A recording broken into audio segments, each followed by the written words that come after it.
All right, welcome in to Full Court Press. It is Thursday. Sorry, we were getting on the correct link, but we figured it out. Two-man show for a little bit today, but I have a special treat for you guys. So BP will be back tomorrow. He's got a lot of football content to do today, and he said, can I skip today? I've got a lot of football stuff to do. I looked at the schedule, and I said, no problem. I'm going to go to the bullpen. I'm going to call in my guy, Jordan Alexander, who is a Big West guru.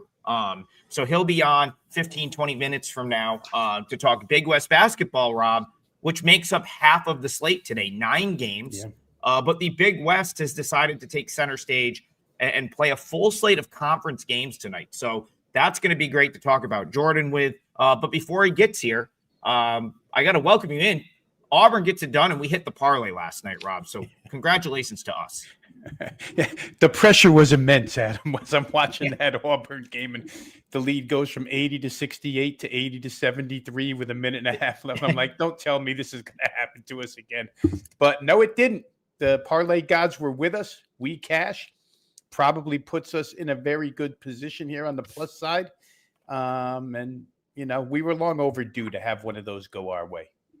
We absolutely were. And if you missed it earlier, the parlay gods were with us at the end of the Seton Hall Central Connecticut State game, where Central Connecticut State hit a 3 pretty much with no time left to really to cover a game that they probably should not have had to be in that position to cover. I felt like it was the right bet, like if you watched over the course of the game. So justice was served, Rob. We got the back door there. Auburn held on. BP stayed in the number. And yes, you're right. 4, we are back in the plus 4.22. I call them units, but it's really like if you were to play all of these equally, the same dollar amount. For every $1, you would be up $4.22. And hey, that's not that bad. We're a month in, and we're still plus in the parlay. So, we're going to try to do it again today. By the end of the show, we'll have another 3-teamer, myself, you, and then we will have what I'm assuming will be a play in the Big West from Jordan. But we're going to start in Tampa, Florida. And Rob, I've thought about this a couple of times. You said something on this show a couple of weeks ago that I've kind of thought about, that you were 100% right about, and I've thought about multiple times since. When we talked about Oklahoma State, we talked about Oklahoma State ahead of their game with South Florida. And you said something along the lines of, man, like this, they look like professionals. Like this looks like a pro team at times. And the reason I bring that up here is that very much played out that way when they played South Florida. Dropped 103 points, kind of looked like men versus boys at times. I was unfortunately on South Florida plus the points in that game, and it was the wrong side. The reason I bring all of that up here is South Florida hasn't covered a spread since, and I was pretty disappointed with the Bulls in their MTE over the weekend, really just on 2 occasions. I only bet them once. I bet them against Colorado State, lost that one too. So I guess the what I'm trying to say here is I've been wrong about the Bulls. Really underwhelming. Lost to VCU was never in it. Totally run out in the second half by Colorado State. Barely beat Western Kentucky. We're very fortunate to get to overtime and win that game. I was once very high on this Brian Hodgson Bulls team. Now I don't really know what to do with them. So talk to me a little bit. Utah State, South Florida. What do you make of this team? What do you make of this matchup? The matchup's pretty intriguing, Adam. And let me just start by, I'm going to credit my buddy Derek. I know we all have certain sources that we can lean on for individual teams, but my guy Derek, I've been friendly with for like 30 years now, and he is a Stillwater guy who pushed me toward Oklahoma State. And he actually had to take back what he originally thought about Steve Lutz. And I think I read that lengthy text here on air just to describe what he felt. And Oklahoma State's been good ever since, but they're not on the board today. It's South Florida that we're talking about. A couple of things here, Adam. First of all, true home game, right, for South Florida. So they've only had 2 against very meager opponents. What I saw here, what caught my eye first, they have a strength of schedule advantage and the home floor. So immediately you might tilt your lean towards South Florida. However, there's a comp game here with VCU. And when you go through, both were played on neutrals. Utah State gets them in Frisco, Texas. They win the game 80-77 over VCU. Shoot 46% from three, limited number of attempts, 13 attempts, but they shot 46%. They committed 18 turnovers, but they forced 19. The reason why I bring up VCU is because Phil Martelli's team is style-wise comparable to Brian Hodgson's team. They're going to try and do the same thing. South Florida plays VCU in Atlantis and gets whacked 78-66. Only shoot 2 of 14 from three, 14%. Only committed 9 turnovers, but they only forced 11. All of a sudden, they couldn't force turnovers against a better team. So right there, I see an edge for Utah State. And then I'm going to throw this in there. We'll get a little technical here for half a second. Obviously, South Florida wants up and down. They want quick pace. They want broken floor. I will say this about them. The only 3 times this season where they've gone crazy scoring points was against like teams. Against GW, they score 95. GW is a fast-paced team. Against Oklahoma State, they score 95. Oklahoma State's an extreme tempo team. Against WKU, Western Kentucky, 91 points, extreme tempo team. You take that away from them as an opponent, and their numbers dip down. Now, even against VCU, who's a quick team, they didn't get there. It only got to 66 points. So Utah State has that going for them. And then to the technical part, Jared Calhoun is known for this crazy 2-3 matchup zone, which you can throw in there and muck things up a little bit against a team like South Florida. It's kind of a reason why I brought up their 3-point shooting against VCU. They're not a good 3-point shooting team. And there's a chance here that Utah State, which is not a horrendous defensive rebounding team by any stretch, grab some defensive rebounds, get out on offense, come back on defense, and set up a zone and maybe throw South Florida out of whack. I was a little surprised. I guess I shouldn't be surprised because the first thing I said here generally will tilt the scales where bets are concerned. South Florida at home, strength of schedule edge, everybody will point to that. But I think when you get down to the basics, the fundamentals of this game, Utah State's the better team. Maybe they haven't been, maybe their quality of opponent hasn't been as good, but they've beaten everybody. They're 7-0. And the one team that both teams have played so far, Utah State was able to win on a neutral and the other side wasn't. So for me, I like the Utah State side. They score inside, they score outside. They're veteran. Like I say, they've got 2 flamethrowers that can shoot it from 3. I don't know. I just think South Florida's maybe more of a work in progress and Utah State's maybe more of a finished product here. I don't know that the road bothers Utah State as much. And I certainly don't know if South Florida has yet created an environment that intimidates opponents coming in. So for me, it would probably be Utah State here, Adam. Total-wise, 162.5. I guess, first inclination is to look over. But when I go through those results of what South Florida has been able to do against moderate tempo teams, I'm not so sure that they can keep up with Utah State here. Yeah, you talked about shot selection for a second, and that's been, I guess, my sort of biggest concern watching South Florida. Like you talk about Brian Hodgson being a Nate Oates disciple, like Nate Oates 2.0, and something Nate Oates has done. I mean, he'll go if you take the shot that he doesn't want, like he'll lose his mind. It's probably like Bobby Knight locking kids in closets or something. He freaks out. Like he's got, like, if you play for Nate Oates, it's got to be like they've got the freedom to like get to the rim and shoot whenever they want to shoot, but it has to be the shot that he wants. It's got to be a 3, or it's got to be like something like pretty much at the rim. And what I really noticed with South Florida, especially in that MTE in the Bahamas, I felt like a lot of just like very difficult. They're just not getting the open looks. Even the stuff at the rim seems to be contested in a lot of cases. And then, that 3-point percentage, listen, if you're going to play that style and you are going to take a lot of threes, you got to make some of them, or that's not a great style to play. And you alluded to it, 274th nationally in 3-point shooting is just not going to cut it with this style of play. The big thing for me, I mean, the thing that made me really sort of kind of go back to the drawing board on South Florida was that Colorado State game should have been a layup cupcake win for them. Because if you think about it, This was third game in 3 days for Colorado State, as it was for South Florida. But the way that South Florida plays, they should have had a huge edge playing third game in 3 days against a team that was a little bit worn down. What happened in that game, Rob, was they lost the kid from Marist that transferred, Pasquarelli. There was 2 guys on the perimeter that they just lost and just absolutely eviscerated them from 3.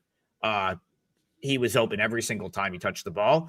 He made every single shot he took. And suddenly they were just down 20. It was like in a blink of an eye. They didn't know what happened. They were down 20. Utah State can do that to teams. That's actually, I would almost say when Utah State is at their best, that's what they are doing to teams, right? Like it seems like every time I watch Utah State play, they have a stretch where they hit 5 threes in a row on like 5 straight possessions. And the Tulane game comes to mind. They played Tulane in an MTE like maybe the week before Feast Week, early game, and it was like they struggled for 20 minutes, and then they had 7 straight possessions where they scored on all 7 possessions and hit a 3 on every one, and suddenly it was a 15-point game. 23 in the country, 3-point shooting. This Utah State team. That is my fear here, and ultimately why I think I'm going to not be stubborn for a change. Like, as bad as I feel like Pot committed to South Florida, having played them a couple of times and lost with them, I'm trying to be realistic and say to myself, you know what? Maybe I was just a little bit off on this team. This might not be the best matchup for them. So I see some of the chat saying, hey, like you it kind of feels like a bargain on Utah State. My numbers suggest that at pick, that might be the case. That Utah State's just a better team that can attack South Florida. And Rob, you talked about a home game. Now, one thing South Florida does have is a great arena DJ. So give them a point on the home court handicap. There you go. They've got a great arena DJ up on a perch. I love when the schools have like an arena DJ hype guy that they like. Some of the newer arenas actually set up a DJ stand for them. They've got that down there in Tampa. Who knows? Maybe the difference in the game. I don't know if I'll get to the window with this one. Yeah, I think a good point that you make, Adam, and just to simplify it is that the things that South Florida, the things that Brian Hodgson wants them to do well, they're just not doing well at this point in time when the competition gets elevated. So a little bit of a work in progress on that side. Utah State generally doesn't flinch, even in road games. And it's interesting you brought up Colorado State, too, because it's another Mountain West that's, with good coaching. So we'll see. But the flamethrowers are there for Utah State. MJ Collins, I think, is like 47% from 3. So they can hit them. All right, we're going to move along to another one of the 7 p.m. tips. Doug, thank you for the donation. Very much appreciated. He says thank you for the parlay W. Thank you, Doug. We needed that one, and we got it done. Hopefully we get it done again today. Doug wants to go over to the horizon. He wants to talk about, he says, appreciate the in-depth analysis you bring every single day. Any insights on Robert Morris at Green Bay? Well, Doug, I happen to have a couple here. And so we'll, I want to talk about Doug Gottlieb for a second because Doug Gottlieb got a lot of heat for how year one went, and rightfully so, Rob.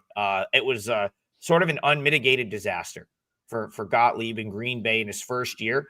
I think that he bit off a little bit more than he could chew, sort of like just being thrust into the head coaching ranks, having to build a team sort of from scratch and thinking. And then, of course, the expectations, not even the expectations, but like the vast majority of people wanting you to fail, because I think there's a lot of folks that don't really care for Gottlieb.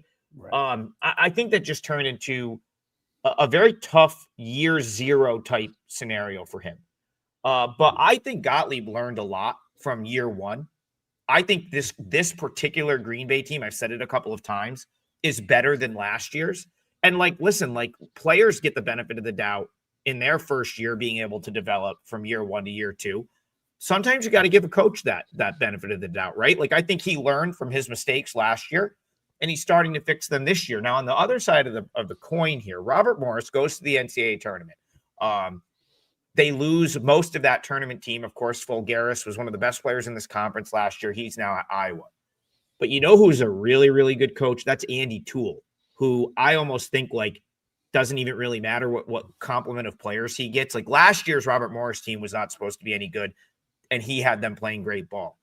I kind of feel like they were undervalued in the market as well this year again for that reason. It's like he got that Robert Morris team to play so good that they went to the NCAA tournament and hung with Alabama for 40 minutes.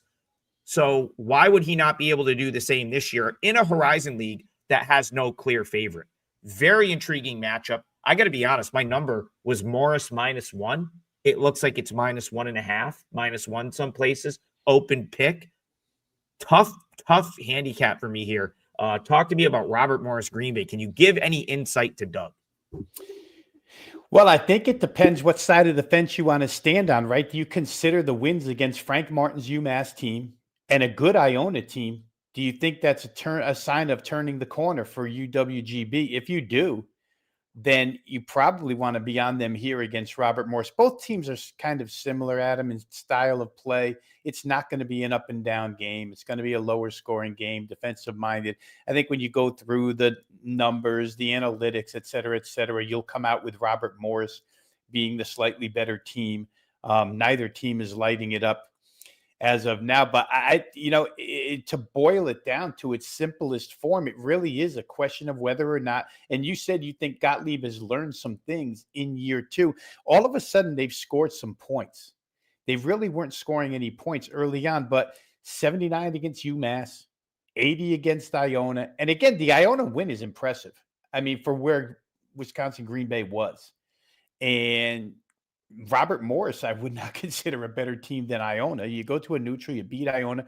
So I don't know. Again, I would say if you're going to play this game on an overall statistical basis, the analytics basis, you're probably coming up with Robert Morris. If you're projecting ahead and you're trying to beat the curve here with UWGB because of their last couple results, which again, for the way they were playing, they're pretty impressive. And let's not sell them short, Adam, because I'm only talking about their wins, right? But they pushed Minnesota to OT. We saw Minnesota beat Indiana last night. They played Yale to 6 points. Yale's as good as it gets in the Ivy. And that's kind of like 4 consecutive really, really good performances out of this team. I guess as I talk through this thing myself with my notes here, I think I would probably lean that way, Green Bay at home. It does look like something's been found. And some of this has been done without Marcus Hall, right? Yep. Who might be their best player. I don't know the status. I tried to look up the status for tonight. I could not find it.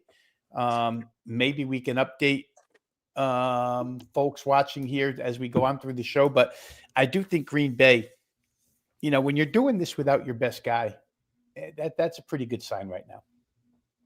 Yeah, I mean, just for the sake of giving a play here, I think I have to lean Green Bay because I don't think their priors are as much of an accurate representation of what they are this year as Robert Morris's, which I think it's like, yes, Andy Toole is a great coach, but it is very possible that he doesn't overachieve back-to-back years. I mean, you look at a couple of Fulgaris ended up being like a all conference. I mean, he ended up with one of the best players in the league who's now at Iowa. There's nothing that says he catches a guy like that again this year and sort of like way overachieves again.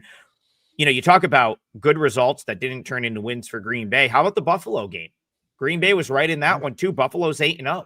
The Bulls, I may have to, I don't know if Mallory will allow it, but if I can get out of the house, I may have to get to Alumni Arena this weekend for St. Bonaventure Buffalo, probably the biggest home game they've had in 4 or 5 years. On the heels of me being out very late after the Syracuse game on Tuesday night. I don't know if that's going to happen, but if you can get there, that's a good one on Saturday. The point is, one more point I'll make about home court here. And one thing I love that Gottlieb did, he moved all the home games to campus. So Green Bay for a long time played at the Resch Center, which is like their big sort of downtown arena, probably 10,000 seat arena.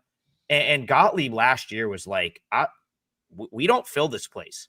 Maybe down the road, like we'll be back to the point where we can justify playing like a game here. But he's like, right now we're rebuilding. There's not enough fan interest. He's like, the one thing that his players said last year more games on campus, more games at Crest Event Center, which is a small campus facility they have, which is where this game will be tonight.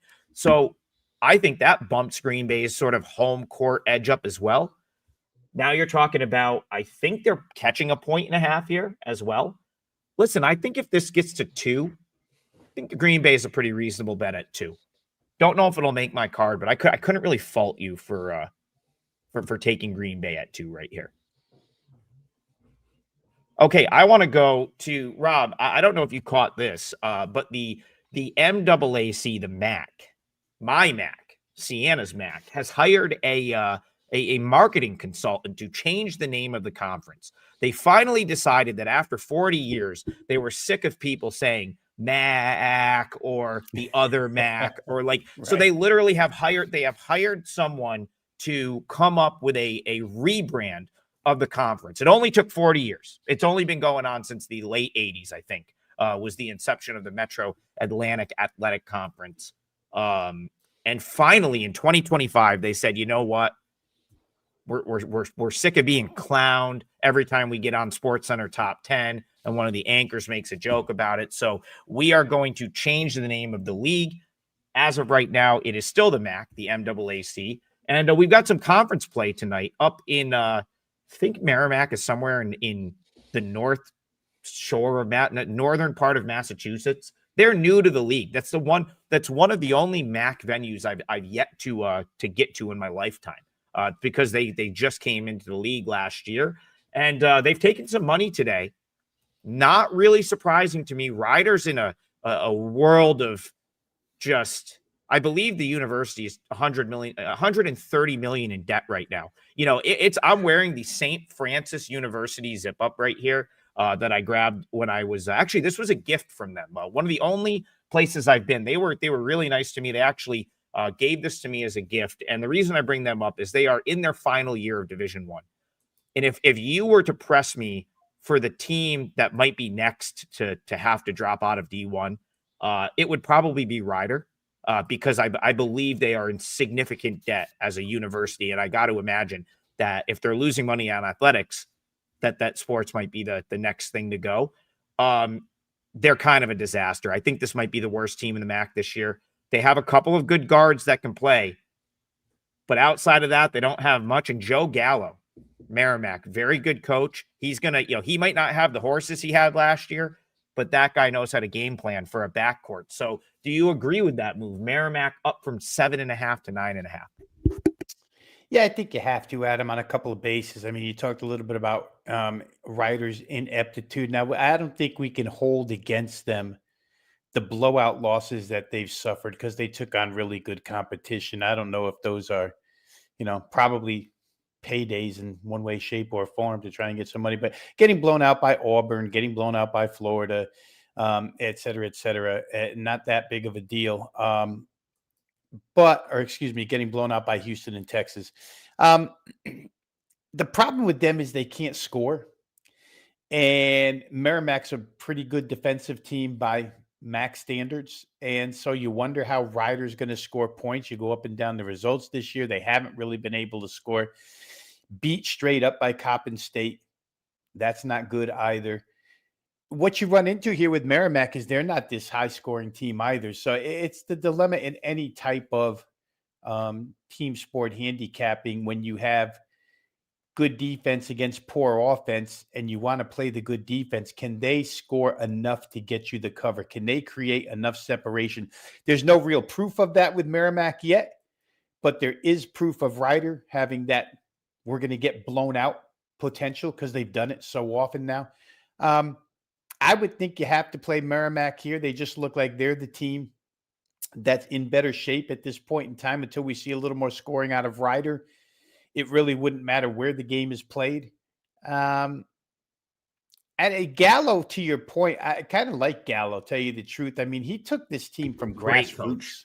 You know what I mean? It's you walk in, Merrimack's a new program, and they've been relevant in their league for a couple of years now. So I can understand the line move. It's not on my card because I just don't. You have to win by 10 here. It's not that they can't, and I think it's more toward Rider can lose by 10. You know what I mean? You're playing a favorite because you know the underdog's capable of losing by this number. Merrimack's capable of shutting them down. Maybe a Rider team total under in this particular case, slow-paced game, good defense, bad offense.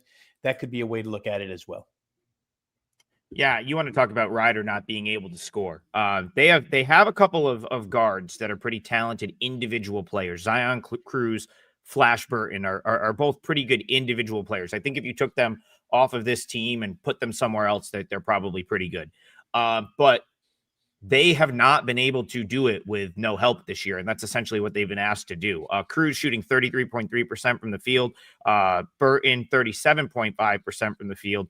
Both are under 30. You got 27.3% and 24.1% respectively from three. That's not very good. No one else scores, and you want to talk about some of the points per game, 61.2. That's 360th nationally. Field goal percentage, 35%. They get nothing. They get nothing easy. There's no easy points for Ryder, and you know what? There's no easy points against Joe Gallo usually. Right. To your point, he tends to have defenses that are very tough to score on. 365th, that's dead last in the country. Field goal percentage. 365th from three, that's dead last in the country. 364th in assists, that's dead. I don't know who's worse. Someone's worse, but somebody's worse. Assist to turnover ratio, 362nd. They turn the ball over 14.7 times a game. That's one of the worst marks in the country. Now, you could make the argument, well, those numbers are going to get a little bit better at some point because they played Texas, Houston, Rutgers, and Virginia. Yeah, you're probably right about that. Those will likely improve as we go through MAC play. Doesn't mean they're still not going to be the worst in the MAC. Even if they do improve on that, they're probably still the worst team in this league. I think if you had Merrimack at -7.5, you probably feel pretty good right now. At 9, I like it less, but you would not catch me with a cent on Ryder here. I think they might be it might be the worst team they've had in the history of the school. And the coach is trying to take some of his own money to pay people in the department so he doesn't lose. It's a mess, an absolute mess right now for that school. And we could see that play out on the court this season. All right, just Rob, Jordan, for what it's go worth, ahead. for those who are maybe interested, that team total on Ryder is 62.5. 62.5. They've only gotten there a couple of times this season. I know they've played really good competition in certain instances, but it's a lot of points in a game where the pace is going to be really, really slow. It's conference opener. Ryder team total under could be a way to look here. Yeah, and you want to talk about that. If you think that's low, those are the types of games that Merrimack typically plays. You want to look at Merrimack this year. In competitive type games, 72-65 against Maine, 66-60 against LaSalle, 77-65 against Penn, which is actually kind of low scoring for Penn terms, right? So that's the type of games that they typically want to play. Opening, I believe they opened with South Dakota State 75-66. They want to play in the 60s. So you talk about if they can dictate tempo and Ryder can't score, very well might be first to 60. You could see a 63-51 type game here, right? And not come close to that team total. So great point on that one, Rob. We'll have Jordan joining us in a couple of minutes. What I will say is head on over to the site, check out the specials. Full court package that we have up, get you all of the plays for your chosen handicapper for, I think, 3 days. We'll have the weekend package. It's live right now. I believe that's Friday, Saturday, Sunday. So it doesn't help you for today, but that will be up for the weekend. And then, as always, great deals on the WagerTalk site. I will likely have football up throughout the day today. Haven't played any college hoop yet, but there's a couple I have my eye on this short slate. So one more non-Big West game to get to, and then we're going to get Jordan Alexander in here to rattle off the 5 Big West games that are on the slate tonight. This one I have very little interest in. All I'll say about this one is I said at some point earlier this season that I think the Citadel is going to be one of the worst teams, if not, they'll be the worst team in their conference. I went as far as to say they're a bottom 10 team in college basketball this year. And I'm not going to retract that statement. I know they have 2 wins, both non-board teams, but when you talk about like you can't even be competitive with Presbyterian, you're getting crushed by Bellarmine. You're giving up 100 points to West Georgia. Not good. Going to be a long season, in my opinion, for the Citadel. They go on the road here, Rob, to Davidson. Big number, in my opinion, that kind of came out on the number. But Davidson played in that MTE. I believe they played Boston College, Utah State. Sort of a little bit of a get-right spot for them last time out against North Carolina A&T. One thing Davidson will do is make shots, and if they're making shots, I don't know if I'd want to be against them here. Yeah, and because the other team can't stop you from making shots, right? You just rattled off some hideous numbers for Ryder, and you could do the same with the defensive numbers posted by Citadel so far. 365 in the nation in defensive efficiency, adjusted defensive efficiency. That's the worst in the country, guys. And Davidson can shoot it a little. To your point, Adam, good from 3, good from 2. They're the 17th best percentage shooting team from beyond the arc. They're the 50th best percentage shooting team from inside the arc. It's why they're a 20-point favorite here. The problem with Davidson is there's no real tempo to them. They're very methodical. In fact, they're probably below methodical in their pace. And to create 22 points worth of separation when the possessions are limited, it makes you think twice.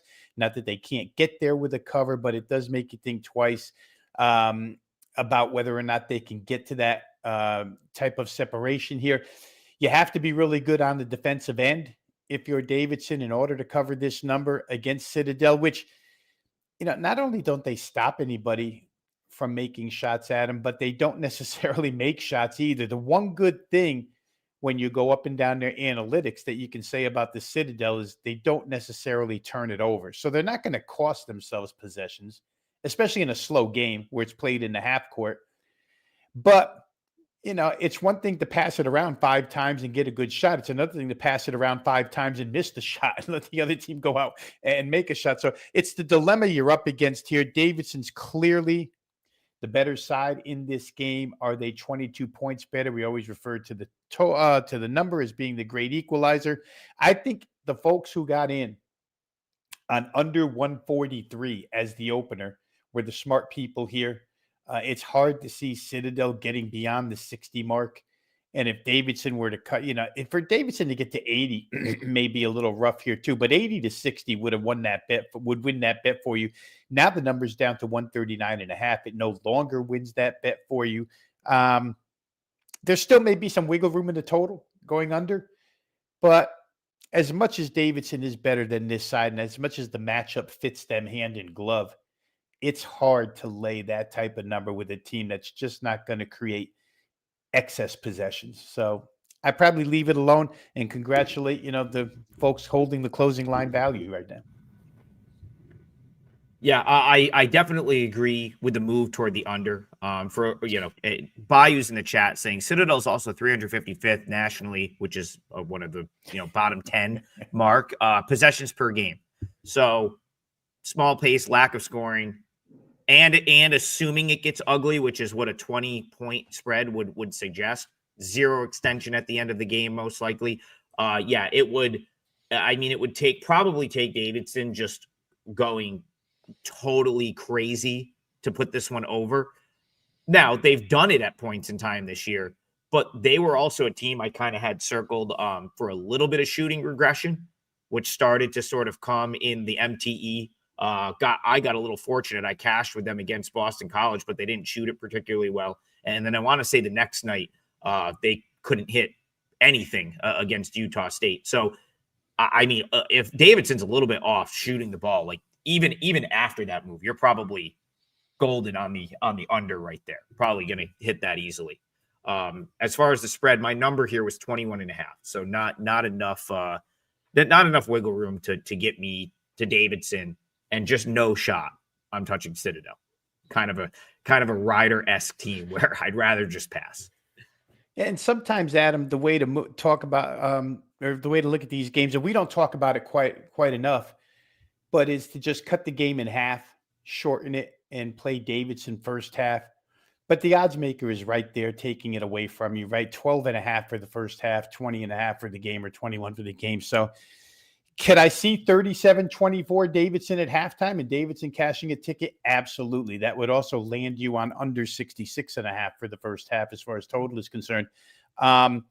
But they've definitely made there's not a lot of, I like to use the phrase wiggle room. There's not a lot of wiggle room in laying 12.5 in first half. All right. We should have Jordan up here in a second. We'll start without him though, and he can jump in. What I will throw it to you, Rob, do you have anything to promote for today or for the upcoming weekend? Yeah, let me go ahead and promote here real quick. And the NFL season has been tremendous to me. Amongst the WagerTalk handicappers, I think I rank either second or third right now on the season. So it's been really good. We have a Thursday night football play tonight. It'll be up and available this morning after we've concluded this show here. And then as far as the look ahead to Friday, Saturday, the college football championship game is going to have 3 to 4 plays there as well in college football. So you want to be on the lookout for that. However, this is a college hoop show. So let me just promote the comeback last night, which was a 3-0 spotless board. And the gods were with me too, Adam, last night. LSU team total over 77.5. Not only did I need overtime, but I needed, and they made free throws. I mean, LSU walked up to the line and knocked them all down to get to 78 for the cover there. So that was good. We'll have college hoop, NBA as well. Also, just a shameless plug here for those who watch WagerTalk TV, a bunch of shows all day long. We started off at 10 a.m., but also you can catch me with Ski Profit. We do an NBA show and mix in some NFL when appropriate. Thursday, Friday, I think we do that. But it's 1:45 Eastern time, 10:45 on the Pacific Coast. You can catch me on Profit Picks with Ski Profit. So, yeah, a lot of stuff going on at WagerTalk.com as we overlap seasons here. Sadly, I'm well aware of what happened in the LSU Boston College game. I had Boston College plus 7.5. So that'll go into the pile of horrific beats for the season. Maybe arguably the worst. I'll die on the hill, Rob, that I feel like I should be paid for that. Like that should be a win. There's no scenario where, like, if you have a 7.5 point dog and that game goes into overtime, that should not be a loss. I'm sorry. Like, that's crazy. Need to change that rule. I don't know. I wish, but unfortunately, Rob Manfred is not in charge of like betting sports because, you know, we'd probably get the rule changed at this point. But yeah, that's craziness. I still went 2-2. So a split for me, but ruined what would have been what should have been, in my opinion, a winning game. Know, real quick, Adam, you know how in baseball you can bet action or listed starter? I think to your point, maybe there could be a bet addition to the betting board where you bet regulation or full game. And this way in regulation, if you have the dog, the underdog can't go to overtime and die. You can cash that ticket. Yeah, right. Like in a lot of cases, like I may even take the slightly worse line. You know what I mean? Like it's just, it's crazy. I don't even know I'm not going to like go off on like a total rant about it. It's just crazy. It is absolute craziness that my Boston College plus 7.5 did not win. I'm sorry. I needed that's rant over, but that cost me that turned 3-1 into 2-2 for me. Jordan's actually logging in right now, but we'll hit him on the way back from this one. Because I want to go to you first for this one anyway, Rob. This is a team. I want to start Big West Thursday conversation off with UC Santa Barbara. They are at home against Long Beach State here. They are laying a healthy 12.5. That's up from, I think, opened at 11.5. And Rob, this was a team that you were very, very excited about coming into the season, rightfully so. The roster is insane. The talent on this team is ridiculous for this conference. And they have not looked great so far this year. And I've kind of gone back and I may be being a little bit harsh here, but I'm almost getting to the point where I'm willing to say that like Pasternak might just not be a great coach because this wouldn't be the first time that he has squandered some talent. So, but before we go to Rob on this, I want to introduce our friend Jordan Alexander. Jordan, can you hear us right now? Are you logged in okay? Yeah, can you hear me? We can. Yeah, we can hear you great. Thank you so much for joining us. So let me introduce Jordan. He's out on the West Coast. Last week when I said, there was a guy that had me on to UC San Diego way ahead of the curve last year. That was Jordan. And so the fact that we can bring him in here to talk Big West Hoop, which I refer to as your conference, that's your league, is awesome. So thanks for taking the time to jump on with us. I'm going to let Rob say his piece on a UC Santa Barbara team that he really liked coming into this season, and then we'll go to you, Jordan. That's the game we're talking about. Long Beach State, UC Santa Barbara, Big West Conference play. Rob, what are we looking at here? Yeah, and it's funny, Adam, because UC Santa Barbara, I like, but I didn't start the handicap with them. I start the handicap with the negatives I feel about Long Beach State nowadays. It's just a different persona with this team since they've changed head coaches. It's not the up and down basketball that we're used to with Long Beach State. Try to outscore you. It's a totally different style. I give them a little bit of credit for the late rally against San Diego the other day, because San Diego had that team wired. And then at the end of the game, Long Beach State came from nowhere to win that contest, 76-72. But their list of results this season just aren't good whatsoever out of Long Beach. So, a lot of times it's hard to tell. And I was watching a broadcast last night. I forget which one it was, conference game. Maybe it was Indiana, Minnesota, because Nico Medved came up with a win, right? Nico Medved in Minnesota had done nothing impressive all season long. And then they go out at home in conference play and beat Indiana. Some of these coaches, and maybe Pasternak falls in this category this season, are just using the 7-8 games prior, 6 to 8 games prior to get the team rounded into shape for conference season. We'll find out tonight, because I would think that they're certainly better than what the point spread indicates over Long Beach State here in this one.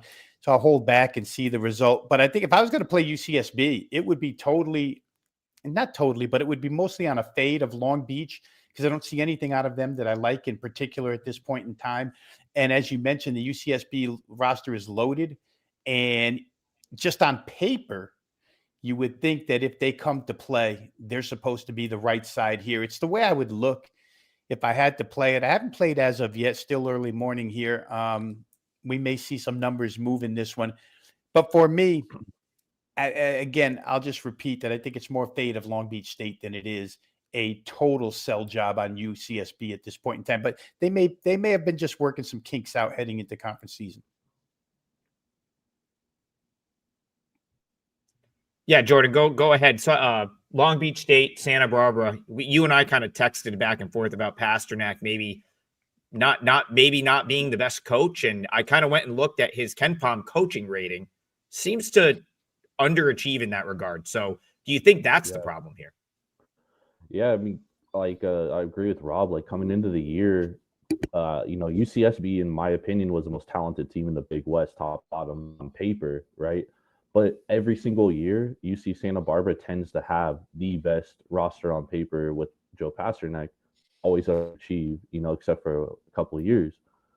And this year, he's got last year too, he has a lot of talented guards, a lot of veteran leadership, right? Same thing with this year. They get off to a very slow start. They still don't play very much defense. They really rely on teams just missing. That's how it happened in the Seattle game. Seattle just didn't shoot well. They had a lot of good looks, didn't shoot well. And UC Santa Barbara, they do shoot well. They're always going to shoot well. That's one thing you can count on with UC Santa Barbara. They're going to score points. The one thing with Long Beach State here, Chris Acker, he comes under Brian Dutcher. He likes to play slow defensive basketball. He obviously doesn't really have the talent that San Diego State has, or he'll never have it at Long Beach State. One thing Dan Monson did really well at Long Beach State is he really recruited Southern California kids that really flew under the radar. And there's a lot of basketball players out there that he could that he needs to tap into, in my opinion. But Long Beach State, they're going to try and slow the game. They're going to try to minimize possessions. I think 12.5 is a lot of points for a team that doesn't play defense, in my opinion.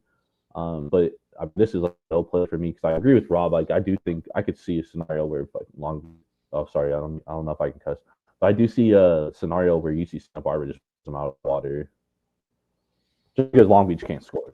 They can't score very well. Yeah, I mean, so my number's probably off based on like how I was like pretty far in one direction on Santa Barbara coming into the season. That's probably one I really need to assess a little bit more, because my brain is telling me bet Long Beach State at the peak of whatever this number might be, like see if the market will move it a little bit and then play back at the market, because my number is pretty out of whack. I think I made Santa Barbara something like 15.5 or something like 15.5, I think. And I said, well, that's too much bias from like what I expected them to be coming into this season. What they are, what my eyeballs have showed me has said that that's not the case. And so, but oftentimes, like the market may bet it in that direction. We've already seen it go up from 11.5 to 12.5. If this got to like 13.5, I may have to consider Long Beach State. What I will say, and I'm going to go to so let's thank Garth here for the donation. Much appreciated. I do feel like one of these two games is probably a blowout, whether it's Santa Barbara or Irvine. It feels like one of these two teams is going to smash their opponent tonight. It's not a great handicap, but like just both of these teams have underachieved. I guess the reason I say that, and I'll go to Jordan first here, and then we'll bring Rob in, is this is another one where my number suggests that Irvine minus 11.5 at the open was a little bit light. This one's now up to 12.5. Garth specifically wants to know about the Riverside team total over. But just general thoughts on this one, Irvine, Riverside. Is Irvine a team, Jordan, that you think is going to get right in like a big way at some point? Yeah, texting back and forth, and I expected Irvine to get off kind of to a slow start, considering they lost like their top 4 players from last year. However, Russell Turner is the best coach in this conference. So he's going to get it right at some point, and got the defense right already. Like, they're an incredible defensive team. They're like one of the top 50 defensive teams in the country already. Now it's just about getting scoring right. You obviously lose your top 3 scorers from last year, so how are you going to get productive points? We were talking yesterday. I was like, they're really going to have to muck up games, and they're gonna play ugly basketball. But they are figuring out Darren Saran is their best player. He's their best offensive option. I think in the first couple of games they were really trying to run their offense through what's his name, Jurian Dixon.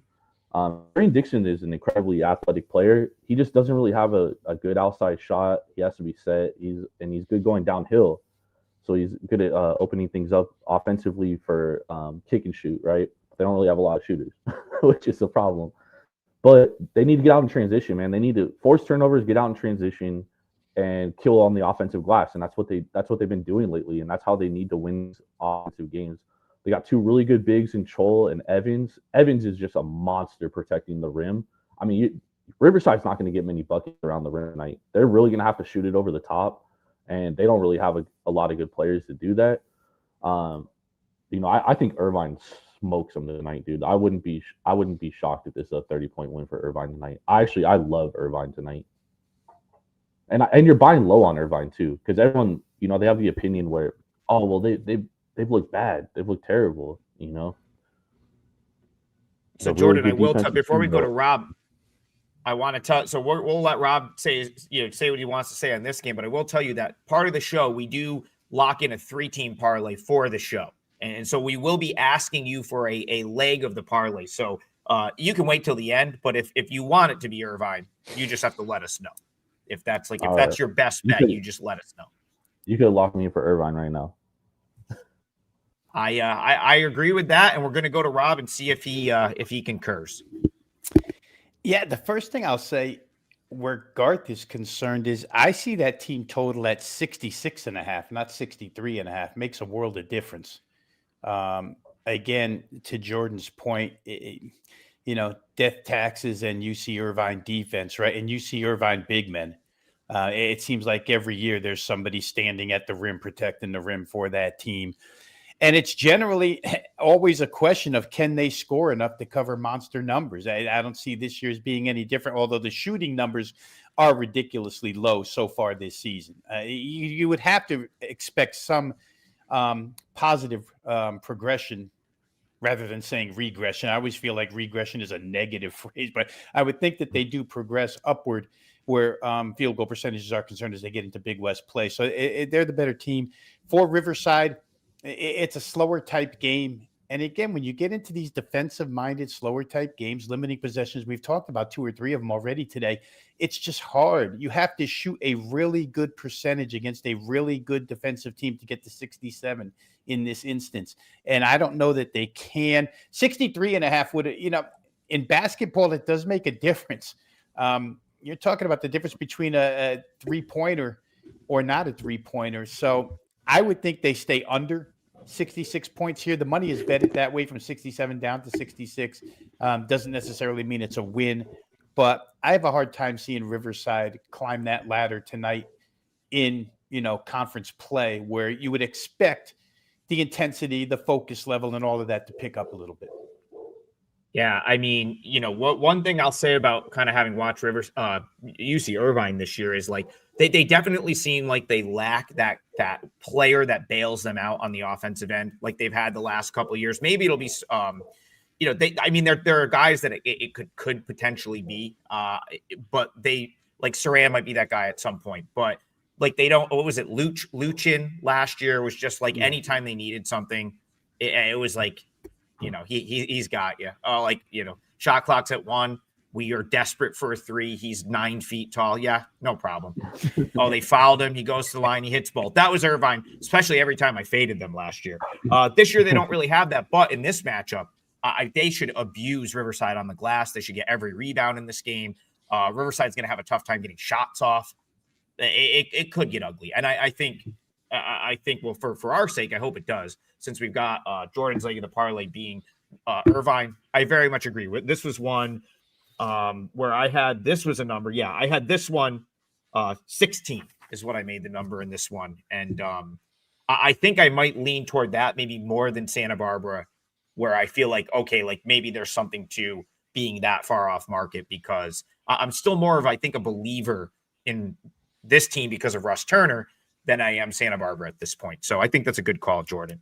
To me, the feature game of the Big West, without question, you're staying up late tonight if you're on the East Coast like Rob and I. That's out in Hawaii, Honolulu. UC Davis, Hawaii should be a great game. Jordan, I'll let you start. You put me on a UC San Diego very, very early on last year. I know this year coming into the season, before the season even started, you said, don't be surprised if Hawaii wins this league this year. And I kind of was like, well, Irvine's really good. Santa Barbara's got all these good players. Can't forget about San Diego. That was kind of a crazy take to me. But now that I continue to watch these teams, see some of the flaws from some of the other teams, Hawaii's starting to look like maybe they're not the worst choice. Talk to me about UC Davis out on the island tonight playing the Bows. Yes. UC Davis has really surprised me earlier this year too. Like they've looked pretty good. But, Iran Gano, we were talking last night. I was like, the Big West has a lot of good coaches, man. Like they really do. And Iran Gano is one of them. Last year was a down year. I don't think he hit the flow right. I think he kind of constructed his team kind of weird. Like he really constructed it towards defense and not enough towards offense. He went and hit the portal and he got a lot of offensive players. Obviously, losing the kid from Evansville for the year like really hurts him because he was supposed to be their point guard. But they do have Hunking Clater, and the one thing about Hunking Clater is like he's a true natural point guard. Like he's not going to score the ball; he's going to look to pass first. He is young. He did basically single-handedly lose them the Arizona State game. They should have won that game. They were the better team on the floor that night. But this is a good Hawaii team, dude. They got a lot of good talent this year. Isaac John, the Utah State transfer, having an incredible season. I don't know how Utah State let that kid walk, man. Imagine Utah State this year with him on that team. They would be really good. And then obviously Gidus Nemishka, he's a hell of a transfer. He's been at Hawaii for a couple of years from Lithuania, incredible player. But on the flip side, man, like UC Davis has been very surprising. Les Miles is obviously a really good coach, or Jim Les, I'm sorry, is obviously a really good coach in his own right. They lost one of their best players in program history this year, and they still haven't missed a beat. Now Nils Cooper looked really good. Nico Rocek looks really good. Savella. This team, though, UC Davis, they're going to have to win games pounding the glass at them, and they're going to have to win games on the defensive end. They don't have a ton of scoring power. They don't have a ton of athleticism. But, less teams always find ways to win, and here they are, 5-2. going to Hawaii. And Hawaii hasn't really been tested outside of that Arizona State game. So this one could be a battle. I lean Hawaii in this game. I make the number more around 10.5. So I would lean Hawaii here in this spot. But this could be a battle, man. It's really good night. Yeah, I'll hop in real quick, Adam, and then I'll give you the parlay leg here. Just, it surprised me how the total skyrocketed upward. I know Aaron Gano and Hawaii are playing at a quicker pace this year. But the defensive numbers seem to be what stands out on both sides here. Not necessarily the shooting, not necessarily the ball handling. You go through analytics and you find that both teams turn it over quite a bit. Don't shoot it really well from beyond the arc, but they both play pretty good defense, especially Hawaii's defensive numbers are really good. And you play Oregon to 1 point.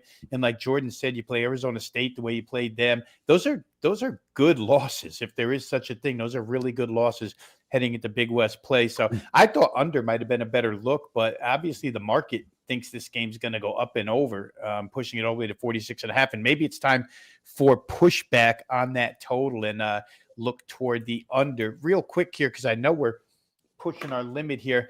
I'm just going to go back to the beginning of the broadcast and use Utah State as the parlay leg for me. We laid it out pretty well. We took about 10 minutes on that game.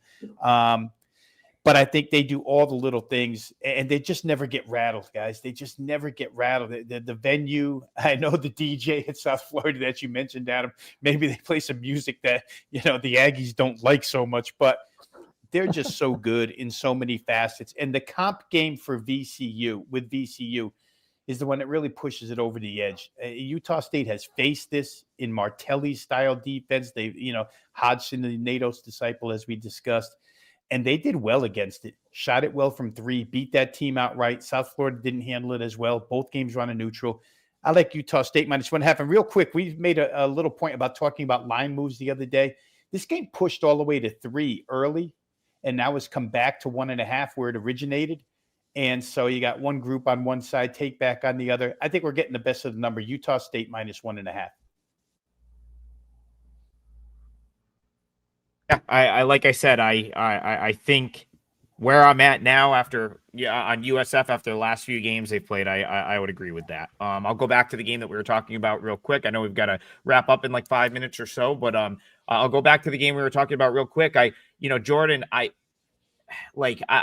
know you're getting forced to pay a tax to back Hawaii on the island now. It's been going on since the beginning of time. Whenever they're good, you're going to have to, pay a little bit of a tax to back them at home. So my number here was like UC Davis +7. I was very, very close to punching in the 9.5. In my head, I said, man, I really would prefer 10.5 or 11. I think 11 in my head was kind of like the point that I would probably have bought in. It doesn't surprise me that UC Davis has taken money, but like I got burned over the weekend thinking I could just take the big number against Hawaii with North Dakota, that Hawaii ran them out, wasn't even close. I've had some success fading Hawaii at home. I played Arizona State. That was a win. Played Utah Tech. That was a win. But like the more I sort of watch this Hawaii team play, the more I am a believer in like what they're doing this year. So even though I kind of wish I had a bet in pocket at 9.5 right now, I'm not like devastated I missed this. If Hawaii takes money and pushes this back to 10.5, you may see me coming in on UC Davis. If not, I'm sort of comfortable, like, kind of leaving it alone and just thinking that, hey, you may have a good bet with UC Davis from a number standpoint. It doesn't mean Hawaii doesn't go out and just win the game by double digits. The one thing that worries me from taking UC Davis is that, I was talking about it with you last night. Is like the one thing that offsets a bad 3-point shooting team is that get the free throw line. And Hawaii does that exceptionally well this year. Like they got a ton of guys that just get to the free throw line and they knock them down. So like Hawaii could easily shoot like 35 to 40 free throws in this game. You know what I mean? And that's devastating. Yep. Yeah, they I think one of their players had like 30 in a row or something. Yeah, that's a great point. They very, very competent free throw shooting team. Let's do this. So there's only 2 games that we haven't talked about on this show. We've only got a couple minutes left. So quick hitters, if you have anything, you're welcome to pass. We got Bakersfield Northridge, Cal Poly Fullerton, I'll go to Jordan first. Anything sticking out about either of those two games to you? Man, the line on Cal Poly is strange. I know Fullerton's playing a little better this year, but man, the Fighting Mike Georges at Cal Poly, they play an incredible style of basketball, and I'm just wondering how Fullerton's going to score enough points to keep this within a possession, and it's 1.5, which is really strange. So that right there is I would probably stay away from that. CSUN, high scoring team. Bakersfield, obviously, they lost a ton. They lost 2 coaches. There's a lot. It's a mess over there. There's a lot going on. How they're still 4-4. I'm kind of staying away from Bakersfield this year though, because I just, especially early on, I just really don't know what we're gonna get, what kind of team this is gonna be. So, I would lean CSUN there too. It's a tough night, man. It's a tough night in the Big West opening conference play, especially because a lot of these they beat up on good competition or they didn't really play a ton of good competition. So we're gonna find out a lot in conference play for the Big West here in the first couple of weeks, I think. Rob, what about you? Anything, just quick hitter on those two games if you've got anything there? Yeah, real quick, if I had my choice, Adam, I would probably play the Northridge team total over 79.5. I know they haven't shot well, but the pace is going to be insane. It's what they do. And if you get enough opportunities in this game, you probably get to up and over 79.5 with them. Bakersfield, it seems like, I don't know, I don't want to measure their travel miles. It just seems to me like they've been all over the globe to start the season in what they were calling like the Rod Barnes victory lap or whatever when they went down to Mississippi and whatnot. But I would lean there. And just to further Jordan's point real quick about Hawaii and maybe getting to the free throw line excessively tonight, where point distribution is concerned, their free throws, they rank 13th in the nation. They get the 13th most points out of free throws of any team in the nation. So point well taken there with Hawaii possibly getting to the free throw line and scoring easily from that charity stripe tonight. Yeah, to Bayou bets in the chat. That's our guy Keith Landry. What's up, Keith? He says Northridge Merrimack moneyline parlay pays -115. I wouldn't hate that. Like I've been higher than the market on Northridge all year. Didn't really want to lay 4.5 or 5, but like certainly the way I would probably look there. Fullerton Cal Poly is like Jordan said. That's an odd game. My brain says Cal Poly, but the market is like odd. Like it's telling me that like maybe there's something I don't know about that game, and there's money coming in on Fullerton. So that's one I'll have to do a little bit more digging on. For my parlay leg, I'm going to go back to one of the games we talked about earlier. I'll throw Green Bay pick into the parlay. I just think that game being on campus, I don't know that the market has caught up to them yet this year. Robert Morris. Fighting Doug Gottlieb's. I before you were on the show, Jordan, I kind of defended him a little bit, said, I think he's learned a little bit from year 1 to year 2, and I'm willing to give him the benefit of the doubt at home here. He moved games back to Crest, and I think was a good move for them. So we've reached the end of the show. Huge thank you for Jordan. To Jordan for coming on, giving us a little of his time and his Big West expertise. His leg of the parlay and his best bet is going to be Cal Irvine -12.5.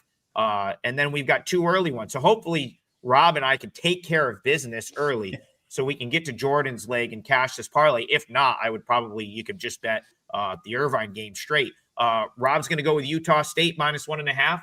I'm going to take Green Bay pick. Which actually might be -1 some places now, but we'll call it Green Bay pick. Jordan's on UC Irvine -12.5. That is your 3-teamer for today. Hopefully we can hit him back-to-back days. And again, thank you to Jordan. Thank you to Rob as always. We hope you guys cash all your tickets, and we will be back in the morning for more Full Court Press. See you guys then.